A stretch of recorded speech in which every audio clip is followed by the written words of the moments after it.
Assalamualaikum warahmatullahi wabarakatuh. Apa kabar anak-anakku yang soleh dan soleha?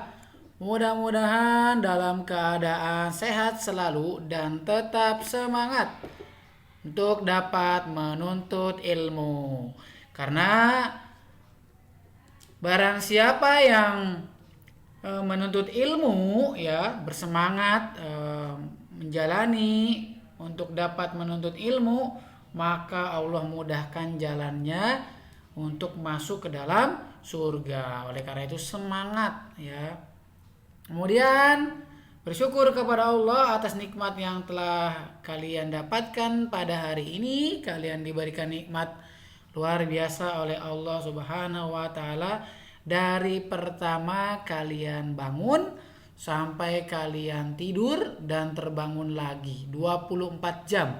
Tanpa nikmat dari Allah Subhanahu wa taala, mungkin kalian tidak dapat beraktivitas dengan lancar.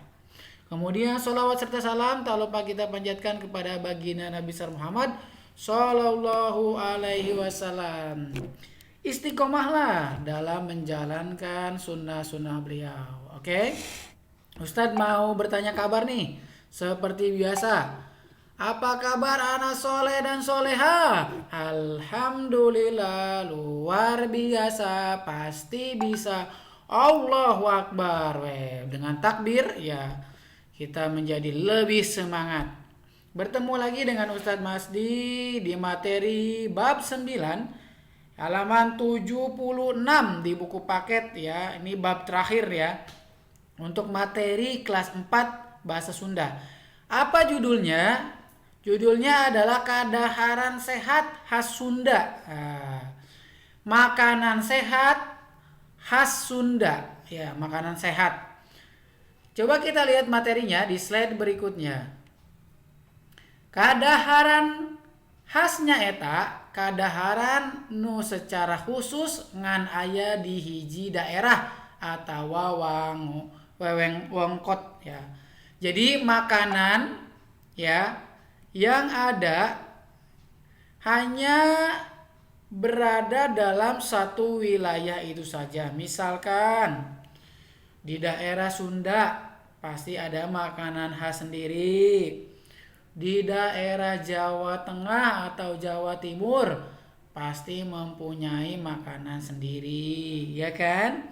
Nah, jadi setiap wilayah ataupun tempat memiliki makanan khas ya sendiri yang adanya di sana. Kalau misalkan mau makan empek-empek Palembang, itu makanan khas Palembang gitu ya. Tapi sekarang ini sudah ada di Cilengsi. Orang Palembang juga udah di Cilengsi. Tapi itu adalah makanan khas daerah masing-masing. Tiap tempat di Indonesia mempunyai, mie Banda mempunyai.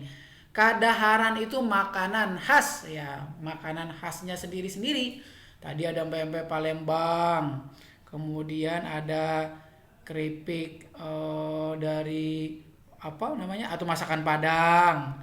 Kemudian ada masakan khas Sunda dan yang lain-lain. Jadi setiap wilayah memiliki makanan khas sendiri. Misalkan kayak bubur ayam, ada bubur ayam khas Cianjur, beda dengan bubur ayam khas Jawa Barat. Jadi memiliki perbedaan sendiri-sendiri makanan khas. Di sini diantaranya ya ada bubuahan, kemudian karedok, kemudian keripik cau itu keripik pisang, cau itu pisang. Keripik sampe, nah keripik sampe itu keripik singkong dan lain-lain. Jadi di buku ini ada beberapa saja yang disebutkan makanan khas orang Sunda. Sebenarnya dari makanan khas orang Sunda itu banyak ya. Di sini disebutkan saja beberapa.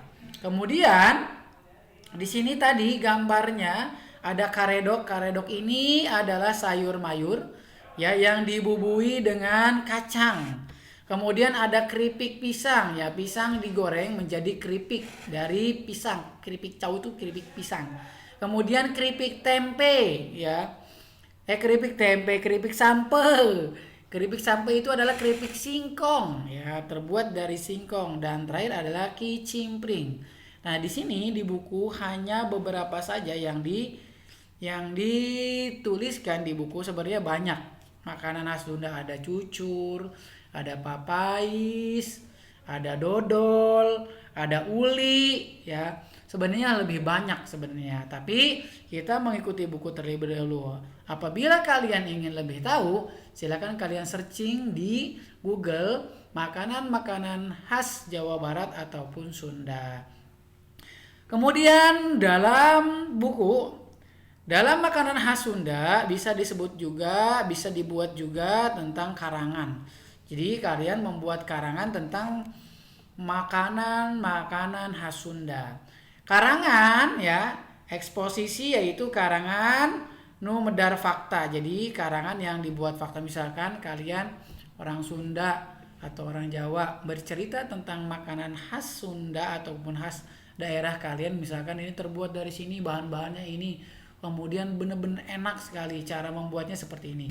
Nah, itu adalah cerita karangan dari diri kalian berkaitan dengan makanan khas. Tapi di dalam buku ini bercerita tentang makanan khas Sunda. Jadi boleh kalian juga membuat karangan dari makanan khas masing-masing. Nah, tidak banyak yang Pak Masdi akan sampaikan ya. Terima kasih atas waktunya. Mudah-mudahan kalian senantiasa diberikan oleh Allah Subhanahu wa taala kesehatan selalu dan tetap berbakti kepada orang tua dimanapun kalian berada. Kunci kesuksesan adalah salah satunya adalah berbakti kepada orang tua, karena ridho Allah terletak kepada ridho orang tua. Dan senantiasa sholat 5 waktu, berdoa selalu semoga kita semuanya diberikan sehat walafiat. Terima kasih dari Pak Masdi. Kurang lebihnya mohon maaf ya. Hari ini silahkan untuk menyimak materi, mudah-mudahan pekan depan bisa masuk, dan insya Allah pekan depan mau masuk ataupun daring, kita akan ulangan materi bab 6 dan bab 7. Silakan dibaca, dipelajari bab 6 dan bab 7. Cukup sekian dari Pak Masdi, kurang lebihnya mohon maaf. Assalamualaikum warahmatullahi wabarakatuh.